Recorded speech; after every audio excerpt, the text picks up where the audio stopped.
50 military bases, 40 icebreakers, one ocean nobody is ready to fight in. And Russia just finished building the infrastructure to control all of it. While Western capitals spent the past decade arguing about Ukraine, sanctions, and the future of European security, Moscow quietly executed the most ambitious Arctic militarization program any country has attempted in modern history. The Northern Fleet was upgraded to a full military district. Soviet era bases above the Arctic Circle were reopened, modernized, and expanded. New runways were carved out of permafrost on islands most Americans cannot locate on a map. Coastal missile batteries with ranges that cover the entire northern sea route were installed. Specialized Arctic brigades trained for cold weather combat were stood up at scale. And the icebreaker fleet, the single most decisive piece of hardware in any Arctic confrontation, was expanded to a level no other nation on Earth comes close to matching. The United States operates two functional heavy icebreakers. Russia operates over 40 with 7 nuclear powered. Read those numbers again. The asymmetry is not narrowing. It is widening every year. Here's why that matters far below the Arctic Circle, in places like Houston, Hamburg, and Mumbai. The Arctic is not just ice and isolation anymore. It is the projected location of roughly 13% of the world's undiscovered oil reserves and around 30% of the world's undiscovered natural gas reserves by United States Geological Survey estimates. It contains rare earth deposits that are critical for everything from electric vehicle batteries to military hardware. It hosts the shortest shipping route between East Asia and Northern Europe, which becomes more navigable every year as ice retreats. And sitting underneath the polar ice cap is the missile flight corridor that any nuclear exchange between Russia and North America would actually traverse. Whoever controls the Arctic controls a significant share of future energy supply, future shipping economics, future critical minerals, and the early warning geometry that has stabilized nuclear deterrence for 60 years. The era when the Arctic was a frozen no man's land that nobody had to think about is over. The era when it becomes the central theater of great power competition has already started, and almost nobody outside specialist circles is paying attention. This channel runs on no corporate funding, no defense contractor relationships, and no editorial pressure on which capitals can be analyzed honestly. The Arctic story is buried under daily news cycles dominated by louder conflicts, but the structural shift happening above the 66th parallel is going to define the next 30 years of global power competition. If that kind of analysis matters, hit subscribe and turn on notifications. The Arctic file is moving faster than mainstream coverage is prepared to track. Now, for what actually happened. The modern Russian Arctic strategy traces back to a foundational document Vladimir Putin signed in 2008, formally designating the Arctic as a strategic resource base for the Russian Federation by the year 2020. That deadline was met. The follow-on strategy extending through 2035 is now being executed. The pattern across both phases is consistent. Identify the choke points along the northern sea route. Establish military presence at each one. Build dual-use infrastructure that serves both commercial shipping and military operations. Develop weapons systems specifically calibrated for Arctic conditions. Train forces for sustained operations in environments where Western militaries have allowed their cold weather capabilities to atrophy for 30 years. The execution has been methodical. The Nagorskoye base on Alexandra Land in the Franz Josef Archipelago, one of the northernmost military installations on Earth, was reopened and now hosts a permanent garrison, an extended runway capable of handling MiG-31 interceptors, and air defense systems including S-400 batteries. The Temp Air Base on Kotelny Island in the New Siberian Archipelago was rebuilt from a Soviet ruin into a fully functional forward operating base. Wrangel Island, Cape Schmidt, and Sredny Ostrov saw similar treatment. The trefoil-shaped Arctic trefoil base, painted in the colors of the Russian flag and visible from space, became the public face of the program, a deliberate visual statement that this presence is permanent, sovereign, and not subject to negotiation. The official Russian framing throughout this period has been defensive. Moscow describes its Arctic buildup as protection of legitimate economic zones, as restoration of capabilities that were dismantled during the chaotic 1990s, and as a measured response to NATO's gradual northward extension. The operational reality shows something more ambitious. Defensive infrastructure does not require coastal anti-ship missile batteries with offensive reach across international waterways. Restoration of legitimate economic interests does not require nuclear-powered icebreakers retrofitted to carry cruise missiles. The published Russian Arctic Doctrine and the deployed Russian Arctic Posture are two different documents, and the gap between them is the story. Here is what they are not telling you about the icebreaker dimension. In conventional naval analysis, capability is usually measured in carriers, destroyers, and submarines. The Arctic inverts that hierarchy.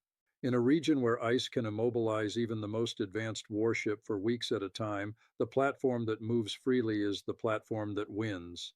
Russia's nuclear icebreaker fleet, the only nuclear-powered civilian icebreakers in existence anywhere on Earth, gives Moscow operational mobility across the Arctic that no other navy can match in any season.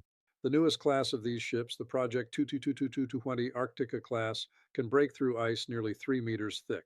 They can lead military convoys, escort commercial shipping, conduct rescue operations, and serve as floating command posts in regions where surface combatants from any other navy simply cannot operate. And the icebreaker numbers tell the deeper story. Russia is currently constructing additional Arctica-class vessels and has already begun building the larger Project 10510 Leader class, which will be the most powerful icebreakers ever constructed. The United States Coast Guard, by contrast, has been trying to procure 3 new heavy icebreakers under the Polar Security Cutter program for over a decade, with the first hull repeatedly delayed and projected service entry now pushed years past original schedule. China has built 2 icebreakers and is working on a nuclear one, but its experience is limited and its hulls are not optimized for the heaviest Arctic conditions. The Nordic NATO members operate quality icebreakers, but in small numbers and primarily for commercial purposes. The hardware imbalance is not a temporary gap that Western powers can close in a 5-year sprint. It is the cumulative result of 40 years of Russian institutional commitment, matched by 40 years of Western institutional neglect. Now, here is the dimension almost nobody is discussing. The Northern Sea Route, the shipping corridor running along Russia's Arctic coast, is being aggressively positioned by Moscow as a sovereign Russian waterway, requiring Russian permission, Russian piloting, and Russian fees for any commercial transit. The volume of cargo moving through the route has grown roughly tenfold over the past 15 years and is projected to continue accelerating as Arctic ice retreats. If that route becomes the dominant path between East Asia and Northern Europe, saving up to 2 weeks of transit time compared to the Suez Canal route, then Russia owns the toll booth on a meaningful share of global trade. The economic implications are enormous. The geopolitical implications are larger. Every cargo container passing through Russian-controlled Arctic waters generates revenue for Moscow, generates dependency for the shipping nation, and generates information for Russian intelligence services about commercial flows that have until now been opaque to them. Now zoom out to the strategic logic underneath the program. Russia's Arctic doctrine is not actually about the Arctic alone. It is about restoring strategic depth that Moscow lost when the Soviet Union collapsed and NATO expanded eastward across territory that had been part of the Soviet sphere for decades. The Arctic is the one direction where Russia retains uncontested geographic advantages, the longest Arctic coastline of any nation, the deepest historical experience operating in polar conditions, and proximity to economic and military infrastructure that no rival can replicate. By converting that geographic advantage into hard military and economic capability, Moscow creates a strategic reserve. If the European theater goes badly, if the Middle Eastern position erodes, if the Pacific competition with China constrains Russian options, the Arctic remains the domain where Russia is the unquestioned lead actor. That is not paranoia. That is the strategic patience of a country that has been planning across decades while its rivals plan across electoral cycles. Here's the math, and the math is brutal for any Western response that comes later than the next several years. Russia operates approximately 50 military installations above the Arctic Circle, varying in size from small outposts to full airbase complexes. The combined NATO presence above the Arctic Circle, even after Finland and Sweden joined the alliance, is significantly smaller in both fixed infrastructure and personnel terms. Russian Arctic forces include specialized motor rifle brigades, naval infantry units, air defense regiments, and strategic missile forces, all trained specifically for sustained polar operations. The corresponding NATO cold weather specialty units exist primarily in Norway, with smaller capabilities in Canada, the United States, the United Kingdom, and now the new Nordic alliance members. The numerical gap is not the most important measurement. The capability gap is. A Russian motor rifle brigade trained for years to operate at minus 40 degrees on snow-covered terrain is not directly comparable to a NATO equivalent that is trained intermittently in similar conditions. The qualitative edge belongs to Moscow, and qualitative edges are slow to close. The economic math compounds the military math. Russia derives an estimated 20% of its gross domestic product from Arctic activity, primarily through hydrocarbon extraction in the Yamal Peninsula and surrounding regions. That figure is projected to grow as Arctic energy infrastructure expands and as new fields come online. The Yamal LNG project, the Arctic LNG 2 project, and follow-on developments represent investments measured in the hundreds of billions of dollars across the next 2 decades. The customer base for that energy has shifted dramatically since 2022. Western European purchases collapsed under sanctions. Asian purchases, primarily Chinese and Indian, expanded to absorb the displaced volume. The price discounts Russia has been forced to accept on these alternative sales reduce immediate revenue, but they also accelerate the integration of Russian Arctic energy into Asian supply chains in ways that will be very difficult to reverse once they consolidate. The Arctic is not a future Russian asset. It is a current revenue stream that funds, among other things, the continued military buildup in the region itself. The system is self-reinforcing. The math is brutal because every year of delayed Western response makes the next year of Western response more expensive. Now let us address the dimension that gets the least clear-eyed treatment in mainstream coverage. The Arctic militarization is happening alongside a dramatic increase in Russian submarine activity in the high north. The Northern Fleet operates the bulk of Russia's nuclear ballistic missile submarine force, and these platforms are the most survivable element of the Russian strategic deterrent. The Bastion strategy, using the geography of the Barents Sea, the Kara Sea, and the area around the Kola Peninsula to protect deployed missile submarines from Western anti-submarine forces, depends on Russian dominance of the surface and airspace across enormous Arctic distances. Every new airfield, every new radar installation, every new coastal missile battery extends and hardens that bastion. From Moscow's perspective, the militarization is not just about energy and shipping. It is about ensuring that the second strike capability underpinning Russian nuclear deterrence remains credible regardless of how the conventional balance evolves elsewhere. Any Western response to the Arctic buildup that does not account for this nuclear dimension is operating with an incomplete picture of what is actually being defended. Now, the geopolitical chessboard. The Chinese angle is the most strategically important and the least understood by general audiences. Beijing declared itself a near Arctic state in a 2018 white paper, despite having no Arctic coastline. China has invested heavily in Arctic research stations, in Arctic shipping experience through state-owned shipping enterprises, and in financial relationships with Arctic nations including Iceland, Greenland, and various Russian Arctic energy projects. The Chinese Arctic posture is being built deliberately as a complement to the Russian one rather than a competitor. Moscow needs Chinese capital to develop Arctic resources at the scale required. Beijing needs Russian permission and physical access to convert its Arctic ambitions into operational reality. The Polar Silk Road concept, the Chinese framing for an Arctic shipping corridor running through Russian-controlled waters with Chinese vessels and Chinese cargo, is the visible architecture of this partnership. It is also the visible architecture of a strategic alignment that Western planners spent 30 years assuring themselves would never materialize. It has materialized. The question now is what Western Arctic states do about a Russia-China condominium taking shape over a region they previously assumed would remain governed by cooperative international norms. The European response has been substantial in symbolism but uneven in substance. Finland and Sweden joining NATO transformed the alliance's Arctic geography overnight, creating a contiguous NATO Arctic frontier from Norway through Finland and across to the North Atlantic via Sweden, Denmark, and Iceland. That is a major strategic gain on paper.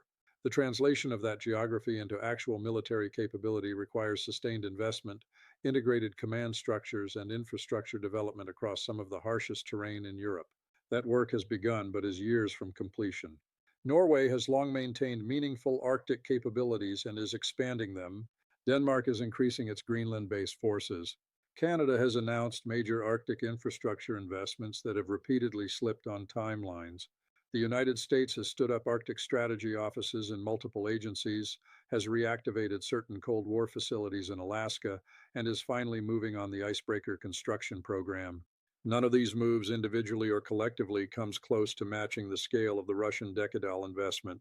The Greenland question deserves separate treatment because it has become a public flashpoint.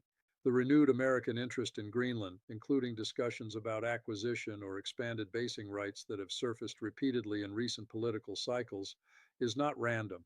Greenland sits at the geographic center of the Arctic strategic competition. American radar facilities at Patuxent Space Base, formerly Thule Air Base, are critical for missile early warning and space surveillance. Greenland's mineral resources, including rare earths, are strategically valuable in any scenario where Chinese supply chains are constrained. And the future shipping routes that will run between the North Atlantic and the Pacific via the Northwest Passage and adjacent waters all transit near Greenland's coast. The political form that the American interest takes, whether outright acquisition, expanded basing agreements, deeper defense cooperation, or some new arrangement, matters less than the underlying recognition that Greenland is now a piece of strategic real estate that cannot be left to drift in the previous era's assumptions about Danish sovereignty being functionally permanent. Here is what the evidence indicates about the deeper pattern. The international legal framework that has governed the Arctic for the past several decades, the Arctic Council, the United Nations Convention on the Law of the Sea, various bilateral and multilateral agreements on resource extraction and environmental protection, was constructed during a period of relative great power cooperation and broad agreement that the Arctic was a domain for scientific collaboration rather than military competition. That framework is now under severe stress. The Arctic Council has been partially paralyzed since 2022 due to Western refusal to engage with Russia in normal channels. Russia chairs or has chaired key working groups, and its participation is now a contested question rather than an automatic feature of the architecture. The norms that have prevented the Arctic from becoming a militarized zone are fragmenting in real time, and the structures that would replace them are being built unilaterally by individual nations rather than negotiated multilaterally. That is the most consequential aspect of the entire shift. The rules of the road are being rewritten on the ground rather than around a conference table. Whoever controls the most ground when the rewriting consolidates will set the terms of the next regime. The American response so far has been characterized by recognition without urgency.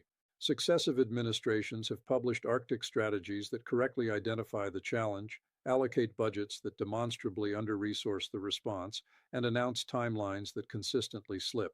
The Icebreaker program is the clearest example. Congressional authorization, funding allocation, and shipyard contracting have moved at speeds that suggest the bureaucratic system processing the file does not actually believe the strategic urgency reflected in the formal documents. This is not unique to Arctic policy. It is the standard pattern of American security policy in domains that lack a clear domestic political constituency. The Arctic does not vote in elections. It does not generate the kind of immediate news coverage that forces presidential attention. The constituencies that care about it most are specialized: military planners, energy companies, scientific researchers, indigenous communities, and lack the political weight to drive sustained budget commitments at the scale the situation requires. The deeper structural issue is that Western Arctic policy has been built on an assumption that was reasonable when first adopted and is no longer reasonable now. The assumption was that climate change, while making the Arctic more accessible, would also make it more cooperative, that the practical challenges of operating in polar conditions would force collaborative arrangements among all interested parties because no single nation could manage the complexity alone. Russia has demonstrated that this assumption was wrong. A single nation, with sufficient institutional commitment over enough decades, can in fact build the infrastructure to dominate a polar region unilaterally. China has demonstrated that the second tier of capability can be acquired through partnership rather than independent development. The Western nations that built their Arctic policy on the cooperative assumption are now confronting a region where the cooperative framework has eroded and the alternative framework is being defined by powers whose interests do not align with Western priorities. The civilizational stakes here are larger than any single resource calculation or basing decision. The Arctic is the rehearsal stage for a question that will define the rest of the century. Can the rules-based international order that the United States and its allies built after 1945 absorb a region where the underlying balance of capability has shifted decisively against them? Or does the failure to maintain that order in one geographic domain become the precedent that erodes the order globally? Every strategic planner in Beijing, Tehran, Pyongyang, and a dozen other capitals is watching the Arctic file as a case study in whether American-led arrangements can be selectively challenged without triggering the unified Western response that has historically deterred such challenges. So far, the evidence is not encouraging. The Russian Arctic buildup has proceeded for 15 years across multiple American administrations, multiple cycles of stated concern, multiple strategy documents, and multiple budget proposals, and the actual gap in deployed capability has widened rather than narrowed throughout that entire period. That is a powerful data point, and it is being studied carefully by every actor with revisionist ambitions in any other geographic domain. Here are three predictions with timeframes attached. First, within 24 months, there will be a publicly visible incident in the Arctic, a contested transit, a close encounter between Russian and NATO forces, a commercial shipping interdiction, or an information operation involving Arctic infrastructure that forces the Western response into a more urgent posture than the current pattern of strategy documents and delayed procurement. The exact form of the incident is not predictable. The structural conditions that make such an incident likely are now firmly in place. Second, within 36 months, Greenland's status will be substantively reorganized through some combination of expanded American basing rights, deeper defense cooperation arrangements, or formal status changes that would have been unthinkable as recently as 5 years ago. The strategic logic is too compelling for the previous arrangement to survive intact. Third, within 60 months, the Northern Sea route will be carrying meaningfully larger shares of East Asia to Europe shipping volume than it does today, and the revenue and political leverage that flow to Moscow as a result will be visible in Russian behavior across other unrelated regional files. The Arctic income stream becomes a structural funder of Russian foreign policy ambitions worldwide. What is happening above the Arctic Circle right now is not an isolated regional story. It is the construction over decades and largely outside public attention of a strategic position that will shape global energy, global shipping, global resource competition, and global nuclear deterrence for the rest of this century. The Western nations that should have been building parallel capability across the same period chose other priorities and now confront a gap that cannot be closed quickly or cheaply. The consequences of that choice will be paid forward across the next generation, not just in the Arctic itself, but in every geographic domain where revisionist actors are watching to see whether American led arrangements can be challenged without effective response. So here's the question. Drop the prediction in the comments. Of the three above, the public Arctic incident, the Greenland reorganization, or the Northern Sea route shipping shift, which happens first and what is the trigger? Pick one and explain the reasoning.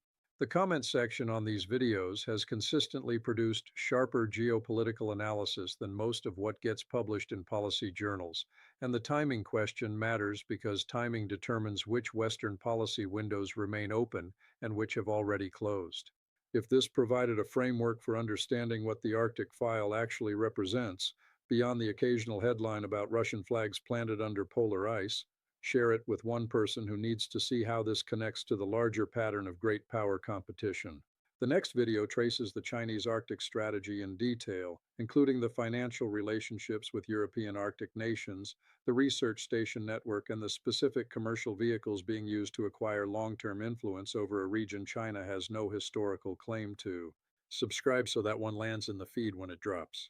The map of the world's last unclaimed strategic frontier is being finalized right now. Most observers will only notice when the lines are already drawn.